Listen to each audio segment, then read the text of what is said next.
चलो देखो next heading लिखो, कैपेसिटेंस पैरेलल प्लेट का करा दिया था। अब पैरेलल प्लेट के बीच में डाइइलेक्ट्रिक कोई रख सकते हैं, क्या रख सकते हैं, उसके बीच में कोई मीडियम, जैसे तुम्हें मैंने बताया था इसका जब कंडेंसर ओपन करो उसके अंदर थोड़ा पाउडर टाइप में कुछ भरा हुआ होता है दो प्लेटों के बीच में, कभी भी देख लेना अगर टाइम मिले तो। कोई ख़राब कंडेंसर पड़ा हो उसको तोड़ना, उसके बाद देखना एक दो सीट होती हैं, स्लैब होती हैं, उसके बीच में कोई डाइइलेक्ट्रिक रखा हुआ होता है। ठीक, तो लिखो कैपेसिटेंस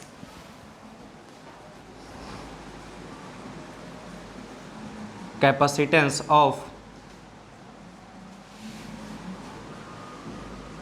पैरेलल प्लेट कैपेसिटर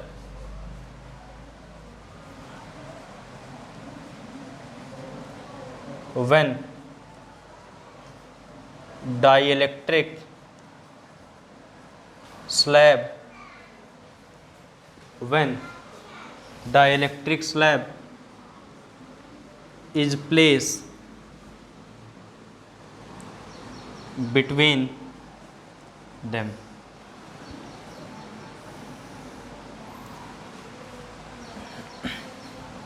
इसमें लिखो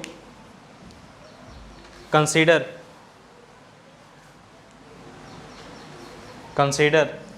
a dielectric slab, consider a dielectric slab of thickness T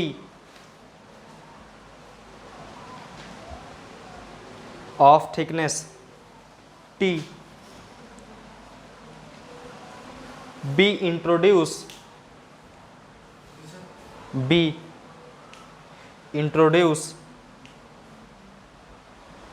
between the plate of the capacitor,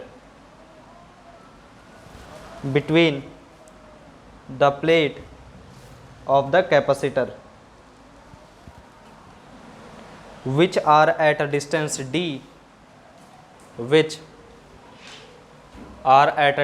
d,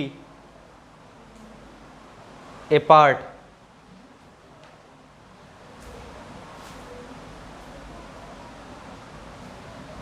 उसके बाद लिखो डायग्राम बनाओ। उसके बाद देखो हमारे पास एक कैपेसिटर है, उसके बीच में कोई डाइइलेक्ट्रिक स्लैब कितनी थिकनेस का रख दें, उसमें दिखाया है अभी कितनी थिकनेस का रख दें, टी।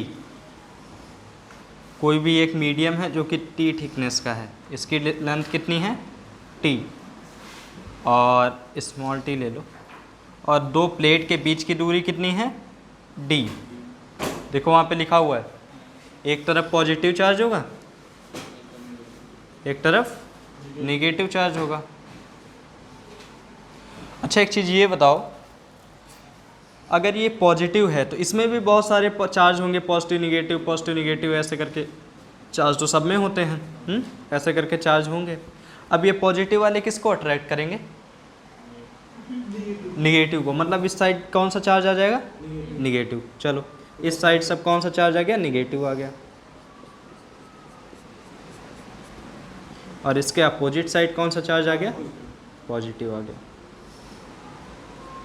इसमें दो इलेक्ट्रिक फील्ड हो जाएंगी, एक बाहर की वजह से, इसकी वजह से देखो पॉजिटिव से निगेटिव इलेक्ट्रिक फील्ड जो कि कितनी होंगी ई नॉट, हाँ, और एक अंदर की वजह से इलेक्ट्रिक फील्ड जो कि इस डायरेक्शन में होगी वो कितनी मान ले, ई मान लेते हैं। ठीक, लिखो आगे, here E naught,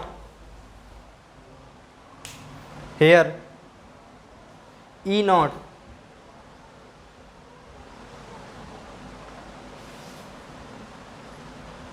is the external electric field, E naught is the external electric field। Next line से लिखना, here E naught is the external electric field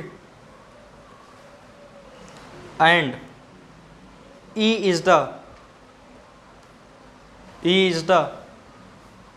induced electric field। इस इलेक्ट्रिक फील्ड, सुनो इधर, ये जो चार्ज बने हुए हैं ना ऐसे, इधर निगेटिव हो गया इधर पॉजिटिव, ये वाला चार्ज, ये जो चार्ज अपने मन से इंड्यूस हुए हैं, तो ऐसे चार्ज को क्या बोलते हैं, इंड्यूस चार्ज।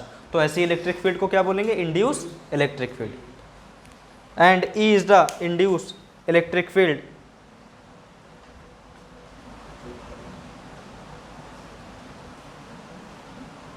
एक काम ये करो, ई ना लेके ई के ले लो, ई और प्रीफिक्स में के, E K is the induced electric field, E K is the induced electric field. ठीक है, लिख लिया इतना, लिख लिया। अब देखो, अगर यहाँ पे कुछ पोटेंशियल रहा होगा, यहाँ से लेके यहाँ पोटेंशियल डिफरेंस है ना, कुछ पोटेंशियल, इस पोटेंशियल को क्या नाम मिले, वी नॉट। अगर इलेक्ट्रिक फील्ड ई नॉट तो पोटेंशियल वी नॉट, और इसके अंदर कुछ अपना पोटेंशियल जनरेट हुआ होगा इसकी वजह से, वो क्या ले ले, पोटेंशियल ऑफ डाइलेक्ट्रिक के। प्रीफिक्स का मतलब ये किसका पोटेंशियल, डाइलेक्ट्रिक का, ये किसकी इलेक्ट्रिक फील्ड, डाइलेक्ट्रिक की, ये किसका, एयर का, एयर, यहाँ पे कुछ नहीं है तो कौन है, एयर।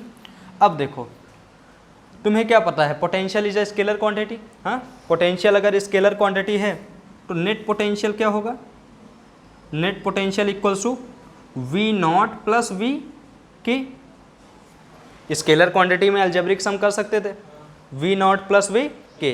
अब तुम्हें क्या पता है, ई बराबर वी अपॉन डिस्टेंस, है ना, डिस्टेंस, डिस्टेंस क्या, डिस्टेंस ही लिख लो। तो v बराबर क्या होगा, इलेक्ट्रिक फील्ड इनटू डिस्टेंस। आ रही बात समझ में, ये देखो आ रहा है कि नहीं, चेक करो, ये पार्ट आ रहा है इस पे, ये नीचे वाला नहीं आ रहा, चलो देखो ऊपर लिख, देखो E बराबर v अपॉन डिस्टेंस, ये तो अब तुमने पढ़ा है अभी। हाँ, ये कहाँ से आया, from potential gradient, E equals to D V by D R. ठीक है, ये कहाँ से आया, पोटेंशियल ग्रेडियंट, या फिर relation between electric field and potential. तो v बराबर क्या होगा, E इंटू डिस्टेंस, इसको पहली इक्वेशन मान लो। ठीक, इसी तरह v नॉट बराबर क्या होगा, E नॉट इंटू डिस्टेंस। ये बताओ, ये किसकी डिस्टेंस होगी, v नॉट एयर का पोटेंशियल है, E नॉट इलेक्ट्रिक फील्ड है एयर की, तो ये डिस्टेंस भी क्या होगी, एयर वाली होगी। तो एयर वाली डिस्टेंस बताओ कितनी है, टोटल डिस्टेंस d है, डाइलेक्ट्रिक वाली t है, तो एयर वाली कितनी होगी, d minus T, d minus T. ठीक, इसी तरह डाइलेक्ट्रिक वाली अगर हम निकालें, v के बराबर इलेक्ट्रिक फील्ड ऑफ डाइलेक्ट्रिक, और डिस्टेंस कितनी है, यहाँ चेक करो, डाइलेक्ट्रिक की डिस्टेंस कितनी है, डाइलेक्ट्रिक की दूरी कितनी है, t है ना, तो t रखोगे। क्या बता रहे फिर, ये पहले, ये फर्स्ट इक्वेशन में इसकी वैल्यू रख देते हैं, putting v not and v के इन इक्वेशन फर्स्ट। ठीक है, फर्स्ट इक्वेशन में रखते हैं, तो देखो v नेट कितना बन जाएगा, v net equals to E naught की जगह, ई नॉट, वी नॉट की जगह E naught D minus T, plus और वी के की जगह इलेक्ट्रिक फील्ड ऑफ डाइलेक्ट्रिक और डिस्टेंस टी। ठीक, ये पोटेंशियल आ गया तुम्हारा, आ रही बात समझ में। अब तुम्हें क्या पता है, वी नो दैट। अच्छा, कैपेसिटेंस निकालने के लिए मेन किसकी ज़रूरत होती थी, पोटेंशियल की, है ना, वही तो हमने फाइंड कर लिया। अब हम जानते हैं क्या, Q बराबर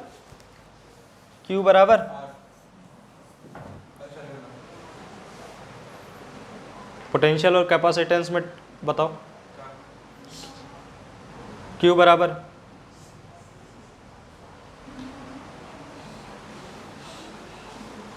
पढ़ा लिखा नहीं होगा घर पर,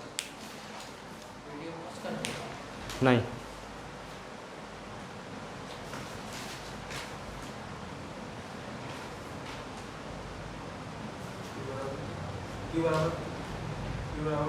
Q बराबर कैपेसिटेंस के टर्म में कुछ बताया था मैंने, तो बताओ।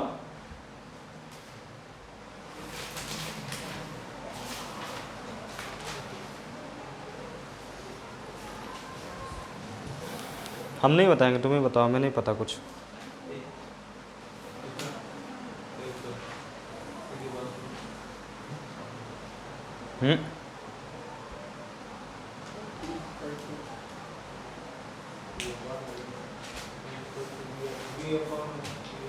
तुम सबके घर पे फ़ोन करने वाला है, रुको देखो।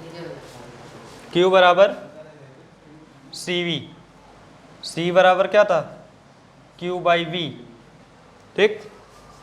C बराबर Q की जगह Q, पोटेंशियल, ये पोटेंशियल रख दे, नेट पोटेंशियल, ये V ही है, ये यहाँ पे V क्या है, नेट पोटेंशियल, ये भी क्या है, नेट पोटेंशियल, ठीक है। या फिर लिख सकते हो V नेट, और ये भी नेट पोटेंशियल ऑफ कैपेसिटर, जो कि कितना है, E not D minus T plus electric field E के और टी, ठीक। एक तो फार्मूला ये आ गया इलेक्ट्रिक फील्ड के टर्म में। हाँ, अब ये इलेक्ट्रिक फील्ड क्या है, यहाँ की इलेक्ट्रिक फील्ड है इस जगह की। ऐसा मान लेते हैं कि इसमें जो चार्ज है वो सेम इंड्यूस हुआ है, ठीक। तो यहाँ पे देखो C बराबर Q अपॉन, और इलेक्ट्रिक फील्ड कितनी थी, इलेक्ट्रिक फील्ड कितनी थी इसको बताओ, इलेक्ट्रिक फील्ड कितनी थी प्लेट की वजह से, गॉस थ्योरम से निकाला था प्लेट की वजह से इलेक्ट्रिक फील्ड। मूर्ख हो, आगे आगे पढ़ते हो, पीछे पीछे खाए जाते हो, हैं।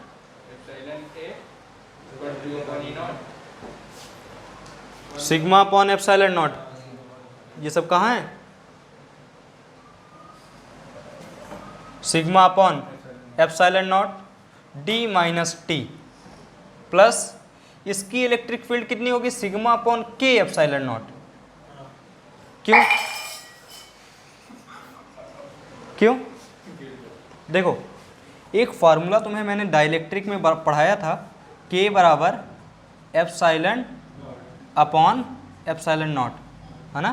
तो एप्सिलॉन बराबर K एप्सिलॉन नॉट, तो यहाँ पे सिग्मा अपॉन एप्सिलॉन नॉट तुम लिखते, लेकिन उसकी जगह हम क्या लिख सकते हैं, K एप्सिलॉन नॉट, क्योंकि यहाँ पे भी एप्सिलॉन नॉट, यहाँ पे भी हो जाए एप्सिलॉन नॉट, कॉमन हो जाए, इसलिए हम ये काम कर रहे हैं। और डिस्टेंस कितनी हो गई, T, ठीक। इसके बाद देखो सिग्मा को क्या लिख सकते हैं, Q अपॉन, घंटा मारेंगे घूम जाएगा कहीं का,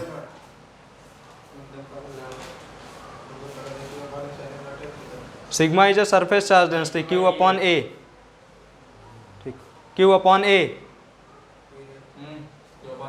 C बराबर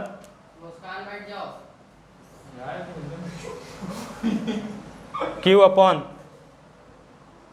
या फिर चलो पहले कॉमन कर ले, सिग्मा अपॉन एप्सिलॉन नॉट दोनों तरफ से कॉमन कर लें, sigma upon epsilon not common कर लिया, बचा क्या, D माइनस टी, और यहाँ से क्या बचा, और T अपॉन K, कितना बचा, प्लस T अपॉन K, ठीक।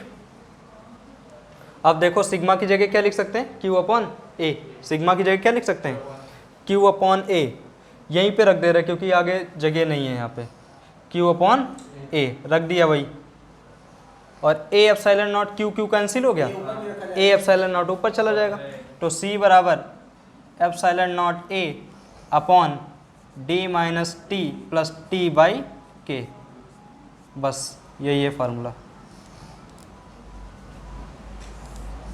चेक करो ये पार्ट आ रहा कि नहीं आ रहा है। C बराबर epsilon not A upon D minus T plus T by K, कम से कम आगे आगे पढ़ा करो, पीछे पीछे याद रखा करो, नोट करो जल्दी से।